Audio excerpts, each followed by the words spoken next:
जे काही श्रीमंत लोकही तुम्हाला भेटलेत आणि गरीबी लोक भेटले, कोण समाधानी असं वाटतं तुम्हाला जर तुलनात्मक आपण पाहिलं तर? लवकर श्रीमंत होण्यासाठी जे जे मार्ग वापरायचे ते आम्ही वापरायला चालू केले. काय वाटते तुम्हाला समाजाकडे पाहिल्यानंतर की कशानं ग्रासलेला असेल समाज, किंवा काय आहे संकट, त्यांना कशामुळे नैराश्यात जातोय समाज? कारण का तर गांजा विकण्यासाठी जास्त पैसे मिळतात म्हणून ती गांजा विकणारी लोक जास्त वाढली, गांजा घेणारी वाढायला लागली. त्या निमित्तानं काय सांगाल? सोशल मीडियाची किती, म्हणजे सोशल मीडिया त्याला किती जबाबदार आहे नैराश्यात जाण्यासाठी, आणि कसा वापर करावा तरुणांनी? ज्या वेळेला मी ती अथांग अशी त्या गौतमी पाटील समोरची आपल्याला गर्दी त्या व्हिडिओतून दिसते, पण त्यावेळेला त्याच मुलं तिथे जमलेली असतात, त्यांनी त्या भगवान श्रीकृष्णांचं तत्वज्ञान किती अभ्यासलं. आज पिंपरी चिंचवड या जिल्ह्याला रेड सिटी म्हटलं कारण जानेवारी महिन्यापासून त्याच्यामध्ये 470 18 वर्षापेक्षा लहान मुलांनी आत्महत्या केल्या. बापरे. आम्ही व्हॉट्सअपवरती जे स्टेटस ठेवतो त्या स्टेटसला बाकीचे लोक बघतात त्याच्यापेक्षा जास्त वेळ आम्हीच बघतो की किती लोकांनी बघितलंय, किती लोकांनी लाईक केला किंवा किती लोकांनी. नमस्कार मंडळी, सागरच्या चॅनलवरती आपल्या सर्वांचं स्वागत आहे. आज खरं तर विशेष अशी पॉडकास्ट होणार आहे, कारण आज आपण एका अशा व्याख्यात्यांच्या घरी आलो आहोत. ते खरं तर व्याख्याते आहेत, प्रबोधन करतायत तरुण वर्गांचं, आणि विविध शास्त्रांचा त्यांना अभ्यास सुद्धा आहे. ते स्वतः इंजिनियर आहेत. आज आपण त्यांच्याकडून जाणून घेणार आहोत या संपूर्ण गोष्टी, आणि आनंदाची शोधयात्रा म्हणजे नेमकं काय हे जाणून आपण त्यांच्याकडून घेऊया. नमस्कार सर. नमस्कार. आनंदाची शोधयात्रा हे कन्सेप्ट तुमच्या डोक्यात कुठून आला, याच्यावरती कसं तुम्ही काम करताय? सुरुवातीला अशी गोष्ट आहे की मी बेसिकली एक मेकॅनिकल इंजिनियर म्हणून 2016 साली पासआउट झाल्यानंतर एका कंपनीमध्ये काम करायचो, आणि मी काम करत असताना मी पुढं काम करत होतो. त्यानंतर काही काळानंतर मी तो जॉब सोडला. मी MPSCचा अभ्यास करायचो. मग मी कॉर्पोरेट सेक्टरची काही लोक बघितलेली. त्यानंतर पुढच्या काळामध्ये मी MPSCतून अनेक विद्यार्थी अधिकारी होताना त्या अधिकाऱ्यांचं आयुष्य बघितलेलं. आणि एक महत्वाची गोष्ट अशी होती की ज्या वेळेला कोरोनाचा काळ आला, त्या कोरोनाच्या काळामध्ये मी वास्तुशास्त्र या शास्त्राचा अभ्यास केला. आणि ते वास्तुशास्त्राचा अभ्यास करत असताना प्रत्येकाच्या घरातल्या समस्या काय असतात आणि ते शास्त्र काय असतं हे अभ्यास करायला लागलो. दुसऱ्या टप्प्यामध्ये मला काही प्रश्नांची उत्तर मिळत नव्हती. त्यावेळेला मी हस्तरेषा काय असतं त्याच्यातून काही प्रश्नांची उत्तरं शोधू लागलो. आणि त्यानंतरच्या शेवटच्या टप्प्यामध्ये मी आता ज्योतिषशास्त्र म्हणजे जे कुंडलीचं शास्त्र असतं ते अभ्यास करायला लागलो. आणि हे शास्त्र करत असताना मी विविध लोकांना भेटू लागलो, त्या लोकांच्या समस्या बघू लागलो आणि त्यांच्या व्यक्तिगत आयुष्यातल्या समस्यांवरती उत्तर शोधण्याचा प्रयत्न करू लागलो. तर त्याच वेळेला मला एक गोष्ट लक्षात आली की मी स्वतः अनेक गोष्टींमध्ये शिक्षण घेतलेलं आहे. म्हणजे मी BE मेकॅनिकल आहे, BE हिस्ट्री आहे, MA इकॉनॉमिक्स आहे. त्यानंतर मी योग शिक्षक आहे, मी योग साधना काय असते हे स्वतः अभ्यासलेलं आहे. त्यानंतर पुढच्या काळामध्ये मी वास्तुशास्त्र, हस्तरेषा, कुंडली या शास्त्रांचा अभ्यास केलेला आहे. त्यानंतर मी ऑडिटिंग जे असतं कॉर्पोरेट सेक्टरमध्ये त्याही गोष्टी केलेल्या आहेत. तर हे वेगवेगळ्या क्षेत्रातल्या लोकांना भेटून वेगवेगळे अनुभव घेत असताना एक गोष्ट जाणवली की आपण आपल्या आयुष्यातलं खरा आनंद, खरा समाधान कुठेतरी गमावतोय. आता तुम्ही जसं मगाशी उल्लेख, आता तुम्ही ओळख जी सांगितली तुमची त्यामध्ये बराच उल्लेख केला. तुम्ही हस्तरेषा, तुम्ही जे शास्त्रांचा अभ्यास वगैरे केलेला आहे, तुम्ही आता व्याख्यान वगैरे देत आहे. नेमकं तुमचं त्याबद्दलचं शिक्षणाबद्दल सांगाल का? हे टप्पे तुम्हाला का, म्हणजे एक शिक्षण, तुम्ही इंजिनियर आहे, स्वतः इंजिनियर असल्यानंतर तुम्हाला हे करावं असं वाटलं, किंवा हस्तरेखा, शास्त्रांचा अभ्यास याकडे तुमची गोडी कशी काय निर्माण झाली? हे खूप महत्वाचं आहे. तुमचा प्रश्न हा अत्यंत महत्वाचा आहे. कारण एखादा व्यक्ती अशा गोष्टींकडे जातो किंवा वळतो तर ह्याच्यासाठी त्याची पार्श्वभूमी असते. तर माझ्या बाबतीत असं झालेलं आहे की मी ज्यावेळेला इंजिनिअरिंगचं शिक्षण घेत होतो त्या इंजिनिअरिंगच्या शिक्षणामध्ये मी एका सैन्य दलातील अधिकाऱ्यांना भेटलेलो होतो. तर त्या सैन्य दलातील अधिकाऱ्यांनी आम्हाला त्यावेळेला एक गोष्ट सांगितली की तुम्हाला अल्टिमेट गोल ऑफ लाईफ हे उमगलं पाहिजे. तुमच्या आयुष्यातलं सर्वोच्च ध्येय काय असेल. तर त्यावेळेला मी माझ्या आयुष्यातलं ध्येय ठरवलेलं की मला देशाची, समाजाची सेवा करायची आहे आणि ते माझ्या करिअरच्या माध्यमातून घडावं या हेतून मी माझा पहिला जर्मन कंपनीतला जॉब सोडला आणि मी MPSCचा अभ्यास करू लागलो. परंतु दुर्दैवाने त्या गोष्टीत मला अपयश आलं. परंतु मग मी त्यामध्ये अपयश आल्यानंतर कोरोनाच्या काळामध्ये आम्ही काही अधिकाऱ्यांचे वर्तणूक जवळनं बघितली आणि त्यानंतर मला असं वाटलं की अधिकारीच फार देशासाठी, राष्ट्रासाठी काम करतात असं नाही. वेगवेगळ्या माध्यमातून देशसेवा, समाजसेवा करता येऊ शकते आणि त्यासाठी कोणतं माध्यम असू शकेल. मग त्यावेळेला मला चांगली भाषणं मी करत होतो तर म्हणलं आपण व्याख्यानाच्या माध्यमातून प्रबोधन करूया. मग त्यासाठी मी करिअरच्या वाटा शोधताना हा वेगवेगळे करिअरचे कोणकोणते मार्ग आहेत हे विद्यार्थ्यांपर्यंत पोहोचवण्यासाठी प्रयत्न करू लागलो.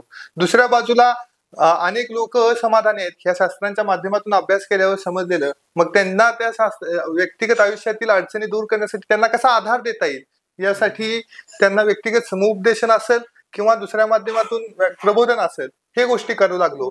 आणि अल्टिमेटली मला ह्या समाजाचं काहीतरी सेवा घडावी आपल्याकडं, की जगावे परी मायभूसाठी, मरावे परी मायभूसाठी, करावे परी मायभूसाठी, हा जो उदात्त आदर्श आहे तो अंतःकरणामध्ये अगदी पहिल्यापासून उमगलेला आणि ह्या साधू संतांचा, शिवछत्रपतींचा, थोर क्रांतिकारकांचा आदर्श होता.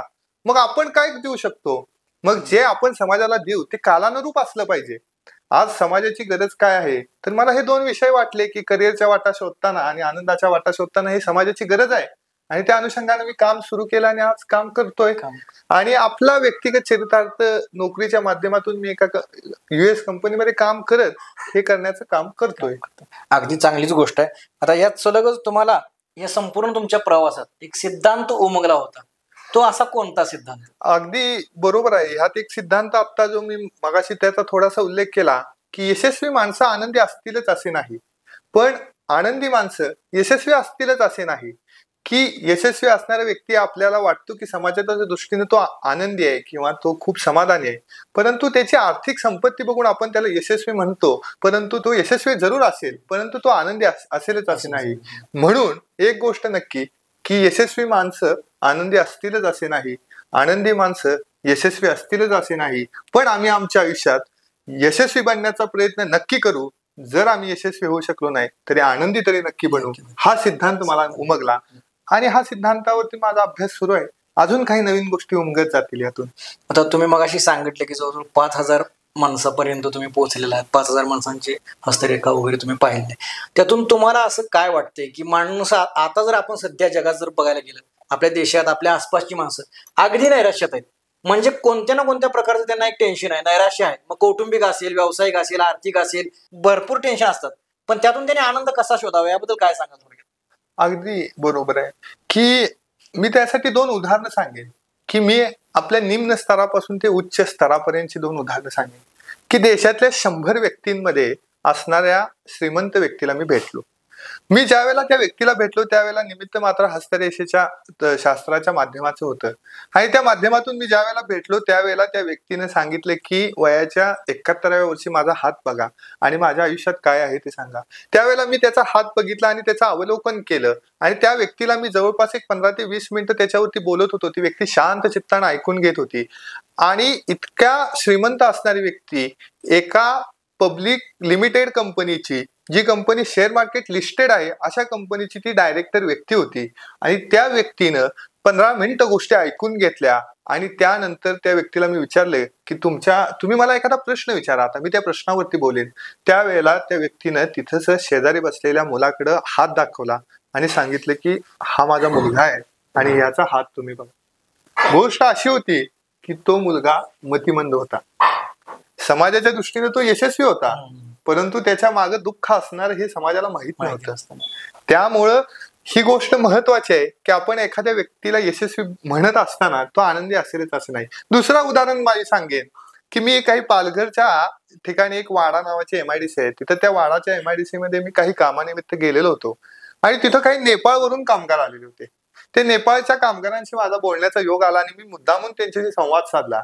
त्यावेळेला त्या तिथं असणाऱ्या, तिथं काम करणाऱ्या, त्या लोखंडाच्या भट्टीवरती काम करणारे जे कामगार होते, 12-12, 24-24 तास ते काम करायचे, आणि त्या व्यक्तीच्या आयुष्यात काय आनंद असतो हे मी विचारायचा प्रयत्न केला. त्यावेळेला त्या मुलानं सांगितलेलं उत्तर असं होतं की मी नेपाळवरून कामासाठी मलेशियाला गेलो, आणि मलेशियामध्ये माझ्या वडिलांचं निधन झालं, तर मला मलेशियातून तात्काळ मला गावी पोचता आलं नाही, आणि म्हणून मी काय केलं तर मी आज भारतात नोकरीला आलो, कारण उद्या मला काही जरी झालं तर मी माझ्या घरी पोहोचू शकेन म्हणतो. आणि माझ्या आयुष्यातला जर आनंद कोणता असेल तर मला माझ्या घरी काय अडचण आली तर मी पोहोचू शकतो. असं 24 तास त्या फोर्जिंग मशीनवरती, त्या लोखंडाच्या भट्टीवरती काम करणाऱ्या मुलाचा आनंद होता.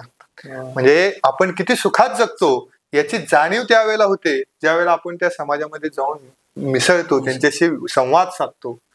तर त्यासाठी हा सिद्धांत महत्वाचा आहे की आम्हाला हा खरा आनंद आमच्या आयुष्यात, जरी आमच्याकडे असणाऱ्या भौतिक गोष्टींकडे आम्ही बघत राहतो, त्यामुळे खरा आनंद हा शोधण्याची गरज आहे आणि तो आनंद आपल्याजवळ आहे, परंतु त्याची आपल्याला आत्मोन्नती होत नाहीये की आपला आनंद आहे, आपलं हे समाधान आहे आणि हे समाधान कुठेतरी आपण शोधलं पाहिजे प्रत्येकानं. आता तुम्ही जसं म्हटलं की आनंद म्हणजे समाधान, समाधानी माणूस असला म्हणजे त्यात तो आनंदीच असतोय. आता बरीच तुम्ही श्रीमंतापासून ते गरीबापर्यंत सगळ्यांचे हात हस्तरेखा वगैरे पाहिजे, मग त्यानंतर तुम्हाला त्यांची दुःख जाणून घ्यायला मिळतात, सगळे मिळतात. आणि त्यानंतर तुम्ही जे काही त्यांना सांगितलं तेव्हा तुमचा भविष्य सांगितल्यानंतर किंवा तुम्ही अशी उपाययोजना करा, पर्याय असं सांगता, तुम्ही त्यांना एक जगण्याची आणि नवी उमेद तुम्ही त्यांना देताय करतात. कारण त्यामधनं त्यांना एक आशा पल्लवित होतात की नाही, आपलं दुःख आता संपणार आहे आणि आपण यशाकडे जाणार आहे, अशी ऊर्जा निर्माण होते. त्यामुळे तो माणूस तो काम करायचा ठरवतो. तुम्हाला एवढ्या हात पाहिल्यानंतर, एवढं सगळं त्या माणसांचे अनुभव आल्यानंतर तुम्हाला काय वाटते की खरा आनंद जो आहे, आता तो गरीबाचा असो किंवा काय असो, समाधान मान्यच आहे, पण वाटतंय का की जे काही श्रीमंत लोकही तुम्हाला भेटलेत आणि गरीबी लोक भेटले, कोण समाधानी असं वाटतं तुम्हाला? जर तुलनात्मक आपण पाहिलं तर मी हा एक सहज क्वेश्चन विचारतो प्रेक्षकांसाठी, कारण सगळेच बघणारे प्रेक्षक वर्ग आपला. नाही, अगदी बरोबर आहे. हा प्रश्न पण फार सुंदर आहे. ह्याच्यासाठी मी एक तुम्हाला अनुभव सांगतो की काही काळ मी 32 शिराळ्यामध्ये राहण्याचा माझा योग आला आणि त्या 32 शिराळ्या म्हणल्यानंतर आपल्याला जगप्रसिद्ध नागपंचमी, तिथं असणाऱ्या जिवंत नागाची पूजा, या गोष्टी सगळ्यांना परिचित आहेत. आणि त्यानंतर मला एक गोष्ट उमगली की आपण आता नागपंचमी आहे तर आपण हा नाग कसा पकडला जातो हे जाणून घेऊया. पण नाग पकडण्याचा जो संघर्ष असतो तो भयानक असतो.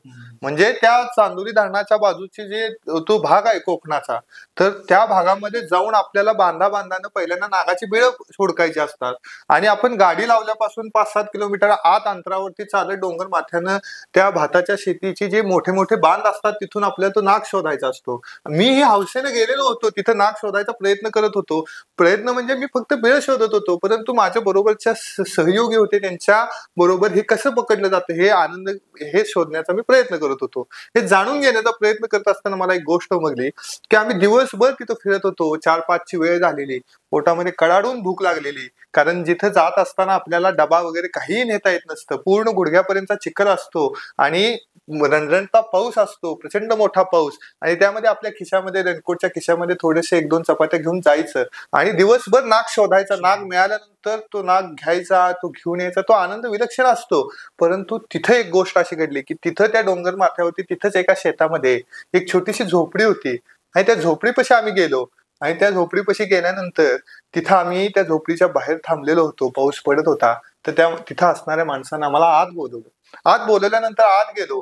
त्यानंतर त्यानं विचारलं कुठून आला, काय आला, नाग सापडला का, ह्या गोष्टीची चर्चा झाली आणि त्या माणसानं सांगितलं की तुम्हाला मी छान चहा करून देतो. तो माणूस आतून ज्यावेळेला चहा घेऊन आला त्यावेळेला गोष्ट अशी होती की त्या चहामध्ये दूध नव्हतं. तोपर्यंत मला माझ्या आयुष्यात असा प्रसंग बघायला मिळाला नव्हता की बिना दुधाचा चहा काहीतरी कोरा चहा असतो. तर त्या व्यक्तीला विचारलं की ह्यात दूध नाही का, तर तो म्हणला नाही, आमच्या इथं असाच चहा असतो. म्हणजे त्या परिस्थितीत राहणारा माणूस होता, तो तशा पद्धतीने चहा देत होता. त्याला लक्षात आलं की आम्ही चांगल्या घरातली मुलं दिसतोय, तर त्यानं काय केलं की त्यानं आपल्या मुलाबाळांसाठी काही खारी आणून ठेवलेली होती. ती आज जाऊन त्या माणसानं खारी घेऊन आला आणि ती खारी आमच्या हातात दिली. आणि त्यावेळेला मला लक्षात आलं की माणसं फक्त पैशानं मोठी होत नसतात, तर माणसं मनानं मोठी असणं फार मोठं गरजेचं असतं. तर त्या माणसाच्या मनाचा मोठेपणा जे त्यावेळेला दिसला, त्यावेळेला खरं कळलं की बाबा ह्या झोपडीत सुद्धा समाधान आहे, ह्या झोपडीमध्ये सुद्धा दातृत्व आहे, इथं देण्याची क्षमता आहे. आणि ही क्षमता मोठमोठ्या महालामध्ये गेलो, मोठमोठ्या हॉटेल्समध्ये गेलो, परंतु तिथे ही गोष्ट बघायला मिळत नाही. आजकाल हॉटेलमध्ये पाणी द्यायच्या ऐवजी बिस्लरीची बॉटल ठेवली जाते. ह्याचं कारणच हे असतं की ते दातृत्व नसतं पाणी देण्याचं, कारण त्याचेही पैसे करायचे असतात. आणि ह्या विचारांनी चालणारी माणसं आज समाजात दिसतात, त्यावेळेला खरा आनंद किंवा खरं समाधान आम्ही कुठेतरी गमावतोय असं वाटू लागतं. बरोबर, अगदी चांगलं उदाहरण तुम्ही म्हणजे सांगली जिल्ह्याचं 32 शिराळ्याचं दिलं, त्यामुळे आम्हालाही बरं वाटलं आणि इतक्या सोप्या पद्धतीने सांगितलं तुम्ही. आता या रिलेटेडच आपण जर आनंदाची शोधयात्रा तुम्ही जी सांगताय, त्या आनंदाची शोधयात्रामध्ये आता बरेच समाजात बरेच संभ्रम असतात. प्रत्येक नाण्याचे 2 बाजू असतात आणि प्रत्येक समाजात असो किंवा कोणत्याही क्षेत्रात असो, आज आपण कोणतीही गोष्ट बोलतो त्याला 1-2 बाजू तयार होतात. तसं बऱ्याच जणांचा समज सुद्धा असा आहे की हात पाहिल्यानंतर असं काय कळत असेल. आणि यात दुसरी गोष्ट अशी झाली की तुम्ही आता शास्त्रांचा अभ्यास केलाय, तो सगळा अभ्यास आहे, तुमच्याकडे तितका मोठा अनुभव आहे, 5,000 माणसांची जर हात बघितले तुम्ही, त्यामुळे तुमच्याकडे तो अभ्यास आहे, म्हणून तुम्ही इतकं बोलू शकताय. पण आज त्या माध्यमातून सुद्धा ऍस्ट्रॉलॉजर वगैरे ऍप आहेत, मग ते तुम्हाला वाटते का की ते खरं असतील? भला आपण त्यांचं नाव नको घ्यायला आज कोणाचे, पण तुम्हाला काय वाटते तो अभ्यास आणि तुमचा अभ्यास यात काय नेमका फरक आहे? माणसांचा गैरसमज कसा तुम्ही दूर कराल, त्याबद्दल काय सांगाल तुम्ही? गैरसमज बरेच आहेत. वास्तविक काय आहे की वास्तविक हे शास्त्र माणसाच्या कल्याणासाठी किंवा माणसाला दिशा देण्यासाठी आहे. नक्कीच. तर ह्या शास्त्रावरती अवलंबून न राहता आपण आपलं कर्म हे प्रामाणिक केलं पाहिजे. परंतु हे कर्म करत असताना काही दिशादर्शकाची गरज असते. म्हणजे आम्हाला एका टप्प्यावरती 2-3 वाटा दिसत आहेत, पण त्या तिन्ही वाटांमध्ये माझी ताकद आहे, माझी क्षमता आहे, परंतु त्यातली एकाच वाटेवरती मी जाऊ शकतोय. त्यावेळेला कुठेतरी आम्ही त्या वाटेवरती जाण्यासाठी ह्या शास्त्राचा आधार घेऊ शकतो. परंतु ह्या सगळ्यामध्ये माझ्या क्षमता काय, माझी आवड काय, माझ्यामध्ये मार्केटमध्ये असणाऱ्या संधी काय आहेत, ह्या सगळ्या गोष्टींचा अभ्यास करून आपण त्या शास्त्राचा आधार घेतला पाहिजे. हे शास्त्र आपल्याला दिशादर्शक शास्त्र आहे, सपोर्टिव्ह शास्त्र आहे. आपल्याला ते शास्त्र हे पूर्ण सोल्युशन देईलच असं नाही. बऱ्याच वेळेला काय होते की माणसं आपल्या कार्यकर्तृत्वामध्ये अपयश येतं. ते अपयश कुठं झाडायचं तर ते म्हणायचं की आमच्या दैवात नाही, आमच्या कर्मात नाही, आमचं कर्म असलं तरी आमचं दैव साथ देत नाही. तर 1% नशीब असतं, प्रत्येकालाही माहित आहे ते. तर आपण आपल्या कर्मावरती काम करत राहिलं पाहिजे. जर इन केस मी असं म्हणणार नाही की प्रत्येकानं हात दाखवणं ही खरं तर अशी गोष्ट आहे की तुम्हाला समजा जमतच नाही, अगदी शेवटचा पर्याय आहे की बाबा माझ्याकडे खरंच अनेक मुलं येतात की बाबा काही एकतर विद्यार्थी असा होता की तो सीओपी कॉलेजचा विद्यार्थी ड्रग्सच्या आहारी गेलेला होता. जवळपास 7 लाख रुपये त्याने त्या ड्रग्ज मध्ये खर्च केलेले होते आणि त्याला कुठेतरी माझ्याविषयी कळलं आणि तो माझ्यापर्यंत पोहोचला. आणि पोहोचल्यानंतर त्या व्यक्तीच्या आयुष्यामध्ये एक मुलगी त्याला सोडून गेलेली होती. ती मुलगी सोडून गेली म्हणून तो इतकं दुःख करत होता की त्या दुःखापायी त्यानं स्वतःचं असणारं टॅलेंट, तो इतक्या चांगल्या कॉलेजमध्ये शिकणारा विद्यार्थी ड्रगच्या आहारी गेलेला होता. त्या विद्यार्थ्याला मी एका गोष्टीची समज दिली की म्हणलं दैवयोगानुसार तुझ्या आयुष्यामध्ये ही मुलगी सोडून जाणारच होती, कारण तुझ्या आयुष्यामध्ये असा योगच होता. आता तुला एक गोष्ट लक्षात ठेव की पुढच्या 2-3 वर्षात तुझं लग्न चांगलं होणार आहे आणि त्यानंतर तुझ्या आयुष्यातल्या सगळ्या गोष्टी मार्गी लागणार आहेत ह्या संसारिक आयुष्यातल्या. आणि तू व्यवसायामध्ये इतका हुशार असणारा विद्यार्थी, तू व्यवसाय केला पाहिजेस. आणि गोष्ट अशी की त्याचा व्यवसाय अवघ्या 2 ते 3 वर्षात 5 कोटीपेक्षा त्याचा टर्नओव्हर वाढला आणि तो आज खूप चांगला व्यवसाय करतोय. त्याच्या लग्नाच्या हे गोष्टी चालू आहेत असं त्याचा फोन येतो मध्ये आधी. तर तो ड्रग्ज पासून दूर गेला ह्याचं मला एक समाधान आहे. आणि दुसरी गोष्ट त्याच्या आयुष्यातला मार्ग मिळाला. हे शास्त्र आपल्याला अशा दृष्टीनं पण मदत करू शकतं. अगदी चांगलीच गोष्ट आहे, कारण तुम्ही जसं सांगितलं तसं मार्ग सांगणारा कोणी नसतो. एक वेळा प्रचंड आपल्या चौभोवतीने अडचणी असतील त्यावेळेला कोणीतरी मार्ग सांगणारा एखादा पाहिजे असतो आणि ते काम तुम्ही करताय हे समाजासाठी अगदी प्रबोधनाचं आणि चांगलं काम आहे. तुम्ही आनंदाच्या शोधयात्रा मगाशी तुम्ही पहिल्यांदा उल्लेख केला की ते पुस्तक लिहिण्याकडे, त्याबद्दल काय सांगाल का? म्हणजे ते पुस्तक कधी येईल किंवा त्याबद्दल काय प्रेक्षकांनी जाणून घेण्यासाठी, म्हणजे त्यामध्ये काय काय असणार आहे नेमकं? आता वास्तविक पाहता त्याच्या पहिल्या फेज मध्ये मी काम करतोय की मला अनेक क्षेत्रातल्या लोकांच्या मुलाखती घ्यायच्या. मी आतापर्यंत जवळपास 5,000 लोकांच्या व्यक्तिगत समस्या ऐकलेल्या आहेत. आता पुढच्या टप्प्यामध्ये मला 5,000 तरी मला लोकांना भेटून त्यांचा आनंद शोधला पाहिजे. ज्या वेळेला मला ह्या लोकांना मी भेटतोय, काही ऑन कॅमेरा भेटतोय, ऑफ कॅमेरा भेटतोय, त्या लोकांच्या गोष्टी लिहून ठेवतोय. परंतु एक गोष्ट आहे की मला एक अल्टिमेटली सिद्धांत सापडेल त्यावेळेला मी ह्या पुस्तकाचं प्रकाशन नक्की करणार आहे. परंतु हा प्रवास मात्र मला खूप आनंददायी आहे. मी या प्रवासामध्ये खूप गोष्टी शिकतोय, खूप गोष्टी जाणून घेतोय. गोष्ट सांगायचीच म्हटली तर ह्या शिवजयंतीच्या निमित्तानं एक राजगुरुनगर तालुका जो आहे, खेड तालुका, तर त्या राजगुरुनगर जवळचं एक वरुडी नावाचं एक गाव आहे. तर ते मल्हारराव होळकरांचं वाबगाव, त्याच्या जवळच गाव वरुडी. तर त्या गावामध्ये मी व्याख्यानासाठी गेलेलो. तर तिथं व्याख्यानासाठी गेल्यानंतर फार रात्र झाली. शिवजयंतीचं व्याख्यान अगदी 11-12 वाजता आम्ही आमची गाडी घेऊन गेलेलो. मग त्यावेळेला रात्र झाल्यानंतर तिथला एक कार्यकर्ता म्हणला की दादा आम्ही तुम्हाला सोडतो. मग त्याच्या गाडीतून आम्ही येत होतो त्यावेळेला त्याच्याशी बोलणं चालू होतं. ते 2 कार्यकर्ते बसलेले आणि मी त्या कार्यकर्त्याशी संवाद साधत होतो. त्यावेळेला त्यानं सांगितलं की दादा मी ओला कॅब चालवतो. मग त्याला विचारलं की अरे मग तू कसं काय आता आम्हाला सोडायला आलास, तुझ्या घरी कोण कोण असतं? तर त्यानं सांगितलं त्याच्या घरी कोण कोण असतं. ह्या गोष्टीत त्यानं सांगितलं की माझ्या घरी माझी आई असते, फक्त माझे वडील वारलेत आणि माझ्या आईचं मोठं आतड आणि लहान आतड काय किंवा असं काहीतरी एक श्वास नलिका का अन्न नलिका एकावरती एक चढल्यामुळं आईला पॅरालिसिस झालेला आहे आणि आईची सेवा करून मी ओला चालवतो आणि संध्याकाळी पुन्हा मी आईला जेवण वगैरे करायला येतो. तर अशा परिस्थितीत काम करणारा कार्यकर्ता जाताना मला खूप त्याच्याविषयी आदर वाटला. त्याने सांगितलं की आणि मी आज तुम्हाला सोडायला आलो ह्याचं कारण की मला देशकार्य, राष्ट्रकार्य, हे शिवकार्यामध्ये खूप आनंद आहे आणि तो आनंद मला वाटतो म्हणून मी हे काम करतोय. आणि हे काम करणारा तो कार्यकर्ता भेटला आणि त्यानं जाताना ज्या वेळेला ती दोघंही मला ज्या वेळेला म्हणले की तुमचं मानधन, तर त्या दादाला म्हणले की अरे तू ह्या देशाच्या राष्ट्राच्या कार्यात आहे, हीच माझी प्रेरणा आहे.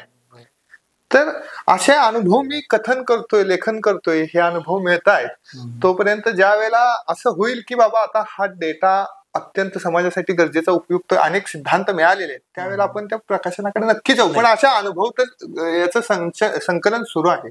नक्कीच. तुम्ही जे एवढा तुमच्या पाठीशी असलेला अनुभव, इतक्या माणसांचं सुखदुःख तुम्ही पाहिलेले आहेत, तुम्ही त्यांना चांगले मार्ग दाखवलेत आणि ते पुस्तकात रूपांतर केल्यानंतर ते आमच्यासाठी सुद्धा अनुभवी आणि आमच्या वाचकांना सुद्धा चांगलं वाटणार आहे. त्यासाठी तुम्हाला शुभेच्छाच. आणि पुढं त्या सलगच असा जर प्रश्न घ्यायला गेला तर आपण मगाशीच म्हटलं की तुम्ही आनंद जगाला वाटणार आहे खरं तर त्या पुस्तकाच्या माध्यमातून, कारण ते वाचल्यानंतर एक प्रेरणा मिळणार आहे सगळ्यांना की इतकी दुःख फक्त माझ्या वाटेला नाही, सगळ्यांच्याच वाटेल. आपण त्यातनं आपल्याला मार्ग काढायचे आणि ते मार्ग तुम्ही त्या पुस्तकाच्या माध्यमातून तुम्ही आम्हाला सर्वांनाच देणार आहात, त्यामुळे ती चांगली गोष्ट. पण एकूण एक सर्व बघता आज समाजाकडे तुम्ही पाहताय, व्याख्यानं करताय, व्याख्यानात तर भरपूर अशी गर्दी असते तुमच्या. व्याख्यानं पाहिली, शिवजयंतीची व्याख्यानं करता तुम्ही, गणपतीच्या निमित्तानं सुद्धा आज तुम्ही व्याख्यानाला जाणार आहात. काय वाटते तुम्हाला समाजाकडे पाहिल्यानंतर की कशानं ग्रासलेला असेल समाज, किंवा काय आहे संकट, त्यांना कशामुळे नैराश्यात जातोय समाज? ह्या प्रश्नाचे 3 भाग करता येतील. पहिली गोष्ट मला काय वाटते की समाजामध्ये आज सगळ्यात महत्वाचं काय झालंय की आम्ही तुलनात्मक जगायला सुरुवात केली. की आज जर आपण विचार केला की आपल्या माणसाची रचना किंवा पशुपक्ष्यांची रचना अशी आहे की चिमणीला छान उडता येतं हवेमध्ये, परंतु ते जर ठरवलं की कासवानं मला हवेमध्ये उडायचं आहे तर ते शक्य नाही. पण त्याच वेळेला आज काय होतं की आज आमचा एखादा व्यक्ती चांगला बोलतोय, व्याख्यान करतोय, तर दुसरा व्यक्ती चांगला व्याख्यान करेलच असं नाही. एखादा व्यक्ती चांगला अर्थार्जन व्यवसायातून करतोय म्हणून दुसऱ्या व्यक्तीनं व्यवसायातच गेलं असं पाहिजे असं नाही, कारण प्रत्येकाची रचना, प्रत्येकाचा स्वभाव, प्रत्येकाचं ज्ञान हे वेगळं आहे. आणि हे होत असताना काय झालं की आमच्या आर्थिक उन्नतीवरती आम्ही प्रत्येकाची कंपॅरिझन करू लागलो, तुलना करू लागलो. आणि ही करत असताना आम्ही आमच्या फेसबुकवरती, व्हॉट्सअपवरती, इंस्टाग्रामवरती जे स्टेटस बघतो, त्यांच्या पोस्ट बघतो, यातून काय होतं की त्याची पोस्ट तो कुठंतरी वेगळ्या ठिकाणी गेलाय आणि तिथला फोटो टाकतोय म्हटलं की आमच्या पोटामध्ये गुदगुल्या व्हायला चालू होतात. तर ही परिस्थिती आज समाजात खूप वाढत चालली आहे. दुसरी गोष्ट काय की हे तुलना करण्याच्या माध्यमातून काय झालं की आम्हाला आमचा स्वतःचा आनंद उमगला नाही. आमचा स्वतःचा आनंद काय, माझ्या स्वतःच्या व्यक्तिगत इच्छा आकांक्षा काय, हे आम्ही विसरून गेलो. म्हणजे जे समाजामध्ये ट्रेंडिंग आहे त्याच्यानुसार आम्ही आमच्या इच्छा आकांक्षा ठरवू लागलो. तिथं कुठेतरी आम्ही आमचा स्वतःचा आनंद गमावतोय हे असं वाटू लागतं. ह्या प्रश्नाचा दुसरा भाग असा करता येईल की फक्त आर्थिक उन्नती म्हणजे सगळा आनंद आहे का? आर्थिक उन्नती करणं ही गरज आहे. आपल्याला जगण्यासाठी, चांगलं जगण्यासाठी जेवढे पैसे मिळवले पाहिजेत हे गरजेचं आहे, ते मिळवलेच पाहिजे. परंतु काय व्हायला लागलं की हे पैसे मिळवण्यासाठी आम्ही वाममार्गाचा वापर करायला लागलो. आज आमच्या समाजामध्ये सगळ्यात महत्वाची गोष्ट अशी आहे की आम्हाला लवकर श्रीमंत व्हायचं आहे. लवकर श्रीमंत होण्यासाठी जे मार्ग वापरायचे ते आम्ही वापरायला चालू केले. म्हणजे जर खरं सांगायचं म्हटलं तर माझ्याकडे अनेक जण येतात, त्यामध्ये आमच्या सांगली जिल्ह्यामध्ये अनेक जण गांजाचे आहारी गेलेले तरुण दिसायला लागले मला. कारण का तर गांजा विकण्यासाठी जास्त पैसे मिळतात म्हणून ती गांजा विकणारी लोक जास्त वाढली, गांजा घेणारी वाढायला लागली. आणि ह्या मार्गाकडे लोक का जायला लागली याचं ज्यावेळेला मी चिंतन करतो त्यावेळेला लवकर श्रीमंत व्हायचंय, लवकर यशस्वी व्हायचंय, ह्याचा मार्ग कोणताही असो, वाममार्ग असला तर ह्या मार्गावरती आम्ही जाऊ लागलो आणि म्हणून आम्ही आमचा आनंद गमवायला चालू केला.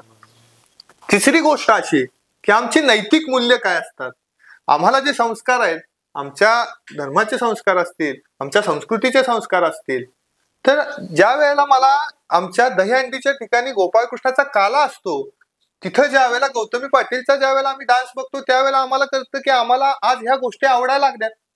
आम्ही भगवान श्रीकृष्णांची भगवद्गीता किती जणांनी वाचली, ज्या वेळेला मी ती अथांग अशी त्या गौतमी पाटील समोरची आपल्याला गर्दी त्या व्हिडिओतून दिसते, पण त्यावेळेला त्याच मुलं तिथे जमलेली असतात, त्यांनी त्या भगवान श्रीकृष्णांचं तत्वज्ञान किती अभ्यासलं, त्या महाभारताचं तत्वज्ञान किती अभ्यासलं, ह्या गोष्टींकडे आमचं लक्षच नाही.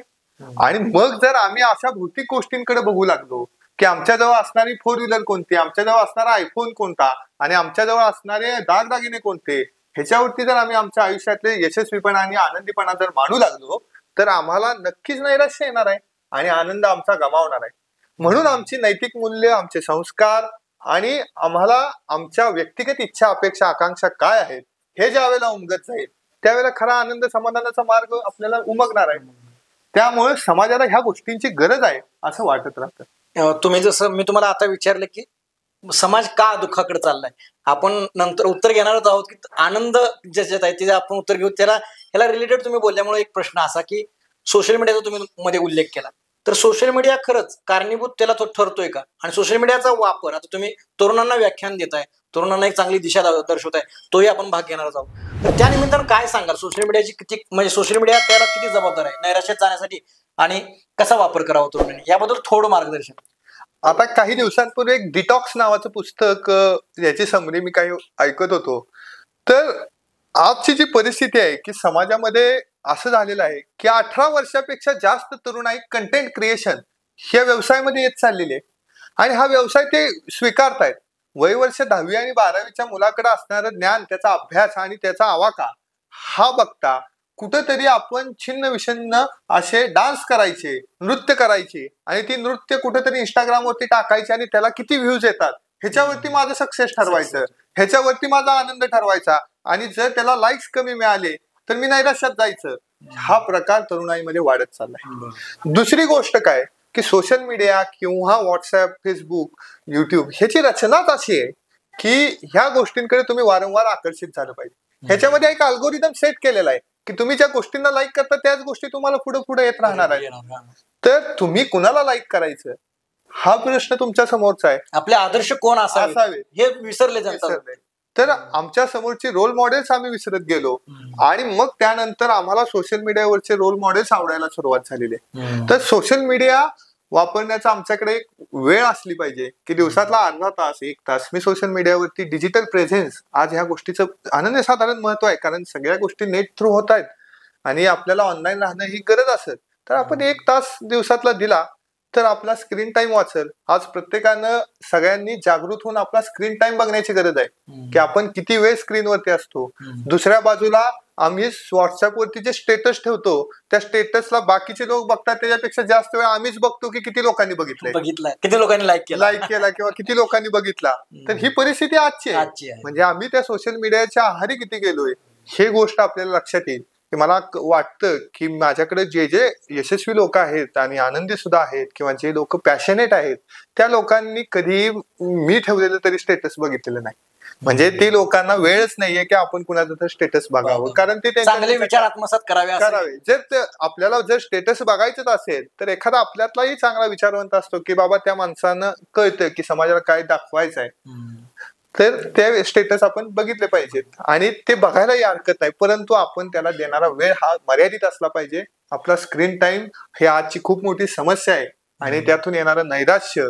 आज पिंपरी चिंचवड या जिल्ह्याला रेड सिटी म्हटलं कारण जानेवारी महिन्यापासून त्याच्यामध्ये 470 18 वर्षापेक्षा लहान मुलांनी आत्महत्या केल्या. बापरे. तर ही परिस्थिती आज तरुणाईची आहे की त्या मुलांशी बोलायला, संवाद साधायला. मी आज ज्या वेळेला एखाद्या घरामध्ये जातो त्यावेळेला एका आज खूप प्रतिष्ठित घरात गेलेलो होतो पण त्या मुलाला 4 सुद्धा मित्र नव्हते, त्याचा संवाद नव्हता. पण त्यानं मला त्याचं इंस्टाग्राम दाखवलं, त्यानं दाखवलं की 4 मिलियन व्ह्यूज आहेत म्हणला मला ह्या व्हिडिओला.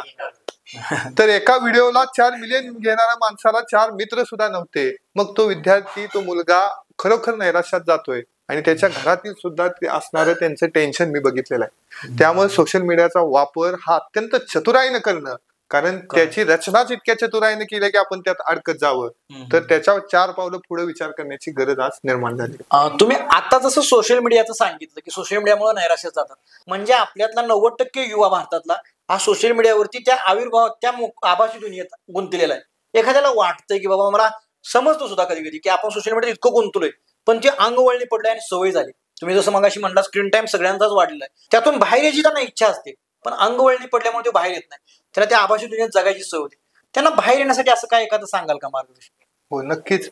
काय आहे की ते मुलं ज्या वेळेला जास्तीत जास्त सोशल मीडियामध्ये ऍडिक्ट होतात की जास्तीत जास्त वेळ त्याच्यावरती जातात त्यावेळेला त्या ज्या पद्धतीने गेले त्या पद्धतीने त्यांना बागा आणणं गरजेचं आहे. म्हणजे गोष्ट अशी आहे की त्या मुलानं ठरवलं पाहिजे की पुढचे 6 तास मी मोबाईल बघणार नाही आणि तो मोबाईल त्यानं फ्लाईट मोडवरती टाकून बंद करून त्यानं ठेवता आला पाहिजे. तसं नसेल तर आपल्यामध्ये विपश्यना हा एक प्रकार आहे. तर विपश्यनेमधून काय होत असतं तर 10 दिवस तुमचा मोबाईलशी संपर्क तुटतो आणि तुम्ही पूर्णपणे अंतर्मुख होऊन जाता. तर अशा पद्धती वापरून त्याचबरोबर आपण असं करू शकतो की बाबा 9 ते 10 याच वेळेत मी सोशल मीडिया वापरतो. काही ऍप्स आहेत की बाबा आपल्याला ते ऍप बंद ठेवता येतात. सोशल मीडियाची जेवढी ऍप आहेत तेवढी बंद ठेवायची आणि ती ऍप बंद ठेवून आपण आपलं काम करत मोबाईल वापरता येऊ शकतो.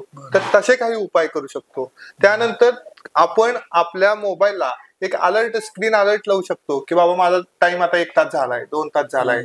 आणि त्याही पलीकडे सोपे सोपे उपाय आहेत अनेक की आपण आपला मोबाईल जास्तीत जास्त लांब ठेवायचा की आपल्याला रिंग ऐकू येईल परंतु तो मोबाईल लांब आहे म्हणजे आपला हात तिथपर्यंत जाणार नाही. बऱ्याच वेळेला असं होतं की प्रत्येकाला आपल्याला सवय लागलेली असते सारखं थोड्या वेळानंतर ते व्हॉट्सअप ओपन करायचं, थोड्या वेळानंतर फेसबुक ओपन करायचं, थोड्या वेळानंतर इंस्टाग्राम, युट्यूब. तर ह्याच्याकडे आपण अंतर्मुख होऊन विचार करून विपश्यना असेल, त्यानंतर स्वतः मोबाईल 6 तास 8 तास असा मोठा स्पॅन लांब ठेवायची सवय पहिला 1-2 तासांपासून आपण सुरू करू. 1 तास आपण मोबाईलला हात लावणार नाही, 1 तासानंतर घेऊ, पुन्हा 2 तास घेऊ, 3 तास 4 तास. त्यानंतर आपला हळूहळू स्क्रीन टाइम कमी व्हायला सुरुवात होते. काय असतं की डोपामाइन नावाचं एक न्यूरोकेमिकल आहे. तर न्यूरोकेमिकल डोपामाइन काय करतं तर ज्या वेळेला फील गुड केमिकल आहे की एखादा व्यक्ती असतो की व्यसनी व्यक्ती आणि हा सोशल मीडियाचा आहारी गेलेला व्यसनीचा व्यक्ती, तर त्या दोन्ही सारखेच आहेत. जो पहिला व्यक्ती असतो व्यसनी त्याला थोडेसे अल्कोहोलिक घेतलं की त्याच्यामध्ये आजार तयार होतो. त्यानंतर पुढच्या गोष्टीत तो थोडा पुढे गेला की त्याला आणखी थोडं अल्कोहोल लागतं, अल्कोहोलचं प्रमाण लागतं. तर ह्या गोष्टी वाढत जातात आणि ह्या गोष्टी वाढत गेल्यामुळं तसंच सोशल मीडियामध्ये थोडा वेळ बघितलं मग ते डोपामाइन सिक्रेट होतंय आणि ते न्यूरोकेमिकल जितकं जास्त सिक्रेट होईल तितका आनंद आपल्याला जास्त मिळायला चालू होतो. म्हणजे तो माणूस त्या आहारी जातो. मग हे डिटॉक्स करायचं आहे, हे हळूहळू कमी आणायचं आहे आणि ते पूर्णपणे कमी करायचं आहे. तर ह्याच्यासाठी व्यक्तिगत स्तरावरती खूप प्रयत्न केले पाहिजेत आणि अशी जर कोणी असतील तर आपण त्यांना आपल्या चॅनेलच्या माध्यमातून जरूर मदत करूया आणि ही गरज आहे समाजाची असं वाटतं. मी प्रेक्षकांनाही आवाहन करेन की या माध्यमातून तुमची इच्छाच असेल की बाबा सोशल मीडियावरून मला या जाळातून बाहेर यायचं आहे तर सरांचा नंबरही आम्ही देईन स्क्रीनवरती. तुम्ही सरांशी फोन करून मार्गदर्शन सुद्धा घेऊ शकता आणि तुम्ही व्याख्यानं असतील किंवा यांचे चॅनल सुद्धा युट्यूबवरती आहे आनंदाची शोधयात्रा म्हणून, ते सुद्धा तुम्ही आवर्जून पहा. म्हणजे आपल्याला प्रेरणादायी त्यांनी स्टोऱ्या तर सांगतातच, प्रेरणादायी ज्या काही कथा आहेत त्या सांगतात, त्यांचे अनुभव सुद्धा त्यातून सांगतात आणि त्यातून बाहेर कसं पडायचं आणि एक चांगलं प्रबोधन सुद्धा त्या माध्यमातून ते करतायत. तर सर तुम्ही मगाशी जसं हे आपण याच्याबद्दल बोललो, तुम्ही मगाशी योगाचा जो उल्लेख केला होता, तुम्ही योगाचा सुद्धा हे करताय, हस्तरेषा असेल, शास्त्राचा असेल, या सर्वांचा उपयोग सुद्धा नैराश्यातून बाहेर येण्यासाठी होतो. योगाचा सुद्धा भरपूर होतो. मग या सगळ्यांचा मेळ कसा घालता येईल थोडक्यात सांगा. आता व्यक्तिगत माझ्या जीवनामधून पासून मी उदाहरण सांगतो की मला माझ्या आयुष्यात स्वतःला व्याख्यानासाठी अभ्यास करावा लागतो. व्याख्यानासाठी त्यासाठी सराव, त्याचा अभ्यास ह्या गोष्टीचा भाग असतो. रोज अपडेट राहावं लागतं. दुसरी बाजू अशी आहे की मला माझं कंपनीचं काम असतं, त्यामध्ये अपडेट राहणं गरजेचं असतं. तिसरी गोष्ट अशी आहे की मला वास्तुशास्त्र, हस्तरेषा, कुंडली या शास्त्रातून जी लोक भेटतात तर त्या लोकांसाठी त्यांच्याशी संवाद साधावा लागतो. मग ह्या सगळ्या गोष्टी करायच्या असतात आणि काही कौटुंबिक सांसारिक गोष्टी तर कुणाला चुकलेल्या नाहीत. तर त्या गोष्टी करत असताना मग ह्या सगळ्या गोष्टींचा समतोल कसा ठेवायचा, तर ह्या सगळ्या गोष्टींचा जर समतोल ठेवायचा असेल तर योगशास्त्र मला फार महत्वाचं वाटतं. मी ज्या वेळेला एमपीएससीचा अभ्यास करायचो प्रचंड नैराश्य यायचं, कारण वर्षानुवर्ष काम करून कष्ट करून ज्या वेळेला यश मिळायचं नाही त्यावेळेला आपण काय केलं पाहिजे तर आपण आपला यश मिळवण्यासाठी कष्ट करत राहिलं पाहिजे. मग त्यावेळेला मानसिक संतुलन राहिलं पाहिजे. तर ह्या वेळेला मला योगशास्त्राने खूप मदत केली. मी ज्या वेळेला योग साधक म्हणून 2 वर्ष काम केल्यानंतर मी स्वतः योग शिक्षक झालो आणि योग शिक्षक झाल्यानंतर मला एक गोष्ट जाणवली की आपण प्राणायाम असेल, दिवसातले ध्यान असेल किंवा धारणा असेल किंवा आपण योग निद्रा असेल अशा माध्यमातून आपलं मन शांत करू शकतो. आपल्या मनामध्ये इतके विचार येत असतात की 70,000 पेक्षा जास्त विचार येत असतात आपल्या मनामध्ये दिवसात. 70,000 ते 1,00,000 विचार येत असतात आणि ह्या विचारातले माग भूतकाळात घडलेले हे विचार 50,000 पेक्षा जास्त असतात. तर आपल्या विचारांची फ्रिक्वेन्सी आपल्याला कमी करून ती योग्य ध्येयावरती नेण्यासाठी योग साधना. आपल्या आजची परिस्थिती अशी आहे की योग हे शारीरिक आणि मानसिक स्वास्थ्य देतं. की आपल्याला शरीर आणि मन या दोन्ही गोष्टींचा व्यायाम योगाच्या माध्यमातून होत असतो. तरुणाईसाठी योग साधना ही अत्यंत आवश्यक आहे, कारण आपलं शरीरही बळकट नाहीये आणि मन त्याहूनही बळकट नाहीये. मन, मनगट आणि मेंदू यांची ज्यांची ताकदवान असतात तीच माणसं या राष्ट्राच्या भविष्यात चांगलं योगदान देऊ शकतात. स्वामी विवेकानंदांना अपेक्षित असणारे जे तरुण होते, तर ह्यामध्ये ह्या गोष्टींची गरज त्यांनी सांगितलेली होती. नक्कीच तुमचं मार्गदर्शन सर्वांसाठी चांगलं, युवा पिढीसाठी असो किंवा प्रबोधनात्मक झालेलं आहे. जाता जाता आपण सरते शेवटी आहोत पॉडकास्टच्या. तर शेवटी एक तुमच्या वैयक्तिक जीवनाचा एक प्रश्न आहे की हा संपूर्ण तुमचा प्रवास, तुम्ही सगळ्यांची सुखदुःख पाहिली, सगळ्यांना प्रबोधन करताय, सगळं आम्हाला जाणून घ्यायला आनंद वाटेल की तुमचा आनंद कशात आहे?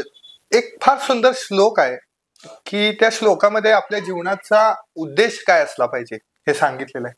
कशासाठी आणि जगावे कसे मी, विचारू स्वतःला असा प्रश्न नेहमी, जगू पांग फेडा वया माय होचे, आम्ही मार्ग चालू जिजाऊ सुताचे. की आपला मार्ग हा जिजाऊ सुताचा म्हणजे शिवछत्रपतींचा असला पाहिजे. आपला मार्ग हा थोर क्रांतिकारकांचा असला पाहिजे, समाज सुधारकांचा असला पाहिजे. तर आपला मार्ग, ह्या मार्गामध्ये आनंद वाटतो मला की अनेक निस्वार्थ, निस्पृह, निरपेक्ष भावनेनं ज्या वेळेला माणसं समाजाचं, राष्ट्राचं काम करत असतात, त्यावेळेला ती माणसं खरोखर आनंदी असतात, समाधानी असतात. व्यक्तिगत जीवनात आपल्याला आपलं संसारिक कर्तव्य पार पाडण्यासाठी अर्थार्जन करणं ही गरज आहे. ते केलं पाहिजे, उदात्त अंतःकरणाने केलं पाहिजे, भरपूर केलं पाहिजे. परंतु आपण त्यातला काही भाग आपल्या समाजासाठी देतो. मला एक गोष्ट जाता जाता मी त्या गोष्टीने शेवट करतो की आम्ही एका निसर्गप्रेमी संस्थेच्या माध्यमातून काम करत असताना एका शेताच्या बांधावरती गेलो आणि धनगर समाजाचे मेंढपाळ तिथं होते. दिवाळीचे दिवस होते आणि त्यांच्यामध्ये जनजागृती करायची होती, बिबट्याची जनजागृती. बिबटा येऊ शकतो इथं, तर तुम्ही कसं राहिलं पाहिजे, जनजागृती करण्यासाठी त्या प्लॅनेट अर्थ फाउंडेशन नावाच्या संस्थेच्या माध्यमातून आम्ही तिथे गेलेलो होतो. तिथं गेल्यानंतर त्या ठिकाणी असणारी त्या माऊली होती. त्या माऊलीने एक गोष्ट सांगितली की बाळांनो, मोकळंच आलाय का, येताना तुम्ही आम्हाला काय लाडू चिवडा घेऊन आला नाही का. माझ्या काळजात सर्व झालं की आपण इतकी आज चांगली मोठी दिवाळी करतोय, परंतु ही माणसं आज पंढरपूर पासून तेव्हा 32 शिराळ्यापर्यंतच्या माळापर्यंत चालत आलेली होती मेंढर घेऊन. तर त्या लोकांसाठी मी ज्या वेळेला घरी गेलो त्यावेळेस तात्काळ घरामध्ये जी दिवाळी होती ती भरली आणि त्यांच्या हातात नेऊन दिली. ते मिळणारं समाधान फार मोठं आहे की आपल्याजवळ प्रचंड संपत्ती असू शकेल, पण दुसऱ्यांना देण्यातला जो आनंद आहे, ज्ञान देण्यातला आनंद आहे, अन्न देण्यातला, अन्नदानातला आनंद आहे, किंवा तुम्ही दुसऱ्याला मदत करण्याचा आनंद आहे. अशा अनेक प्रसंग सांगता येतील की एका रेशन दुकानाच्या बाहेर मी एक मुलगा बघत होतो आणि त्याचा एक लहान मुलगा, आणि तिथं ते फुगे विकतात ते, तर ती दोघं जण तिथं बराच वेळ 1.5 तास बसलेले होते. आणि माझं लक्ष गेलं, मी त्यांना जाऊन विचारलं की तुम्ही इथं का थांबलाय. तर त्या माणसाने सांगितलं की माझे आज फुगे खपले नाहीत आणि घरी गेल्यानंतर मला ह्या 2 लहान मुलांना जगवण्यासाठी माझ्याकडे खायला अन्न नाही, तर मी यांना काय द्यायला पाहिजे. त्यावेळेला खरोखर वाईट वाटलं. मी त्यांना त्या दुकानातून त्यांना लागणारे ते चावल, ते थोडे तांदूळ, तेल दिलं आणि ते किमान भात आमटी करून खाऊ शकते असा विचार केला. तर मला वाटतं की हा असा आनंद आहे तो खूप चांगला आहे. अनेक लोक हस्तरेषेच्या माध्यमातून भेटतात, त्यांना योग्य दिशा दाखवतो. त्यावेळेला ज्यावेळेला ती योग्य दिशा, त्यांच्यामध्ये जो आत्मविश्वास येतो, मी विशेषतः दिशा दाखवतो असं नाही, तर माणसाचा काळ कठीण असतो. थोड्या काळामध्ये तो काळ फक्त माणसाला जरी सांगितलं की थोड्या काळासाठी तुमचे पेशन्स वाढवा, तुमचा संयम वाढवा, त्यानंतरचा काळ चांगला आहे. बळ मिळते त्याला लढण्यासाठी, एका शब्दानं बळ मिळते.